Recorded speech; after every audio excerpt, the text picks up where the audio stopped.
श्री स्वामी समर्थ. माझ्या यूट्यूब फॅमिलीला थंबनेलवरनं समजलंच आहे तुम्हाला हा व्हिडिओ कशाचा आहे. तर आम्ही लवकर जायचं ठरवलं होतं ज्योतिबाच्या दर्शनाला, पण निघता निघता वेळच झाला आणि खूप ऊन झालं. एवढं ऊन होतं जाताना रस्त्यावरती की वाटत होतं की नको थांबायला, तरीसुद्धा थोडंसं थांबलो. आणि हे मी शूट घेतलेलं आहे, बघू शकता तुम्ही.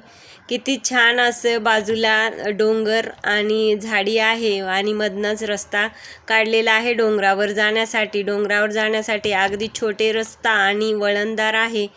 प्रत्येक ठिकाणी वळणाचा रस्ता असतो, गाडी सावकाश चालवावी लागते आणि काही वेळेस तर गाड्यासुद्धा बंद पडल्या जातात, कारण वर डोंगर चढताना तुम्ही बघू शकता किती असं खोल दरी दिसत होतं. मी वरती डोंगरावरनं हे खालचं शूट घेतलं होतं. फायनली आम्ही डोंगरावरती पोहोचलो, गाडी पार्क केली आणि निघालो मंदिराच्या दिशेनं दर्शनासाठी.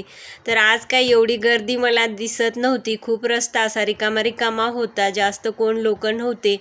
जाता जाता दर्शनाकडे च्या लाईनला तिथे रसवंती दिसली. मग काय तेवढंच पाहिजे मुलाला, घ्या उसाचा रस घेतला, सगळ्यांनी पिला, कारण आम्ही सुद्धा खूप उन्हातून आलो होतो, काहीतरी गार प्यायचं होतं म्हणून उसाचा रस पिला आणि परत निघालो मंदिराच्या दिशेने दर्शनाच्या रांगेकडे. तर एवढी काही गर्दी नसल्यामुळं आमचं गाभाऱ्यात जाऊन दर्शन लगेच झालं आणि बाहेर आलो. बाहेर आल्यानंतर हे मी शूट केलेलं आहे. आता अलाउड नसतं मोबाईलमध्ये शूटिंग करण्यासाठी, हे सर्व बाहेरचं शूट आहे. बघू शकता तुम्ही, सगळीकडे सर्वत्र गुलालच गुलाल दिसत आहे.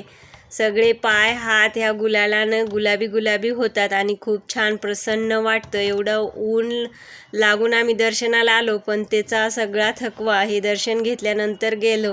परत मिठाई घ्यायची होती, मग ह्या स्टॉलवर गेलो आणि मिठाई घेतली. जाता जाता मुलगासुद्धा त्याच्या खेळण्यासाठी स्टॉलवर काय बघत होता खेळण्याच्या. मग मीही माझ्यासाठी बांगड्या वगैरे बघितल्या आणि इथे आले तर देव दिवे खूप छान होते. मला सुद्धा एक दिवा फार आवडला. आहोंना म्हटलं मला हा घ्यायचा आहे, घ्या. मग त्यांनी घेतला. परत मुलाला बॉल घ्यायचा होता म्हणून परत अजून दुसऱ्या स्टॉलवरती जाऊन त्याच्यासाठी बॉल घेतला आणि थेट आता घराकडे निघालो. 1चा टायमिंग उलटून गेला होता, खूपच जास्त ऊन वाढलेलं होतं. आणि आता जाता जाता मुलाला भूक लागली म्हणून वाटेमध्ये कोल्हापूरमध्ये पोहोचल्यावरती मिसळ घेतली आणि ती खाल्ली आणि घरी आलो. असा होता माझा ज्योतिबा दर्शनाचा ब्लॉग. मंडळी, तुम्हाला आवडला असेल तर सबस्क्राईब करा, व्हिडिओला लाईक करा. धन्यवाद.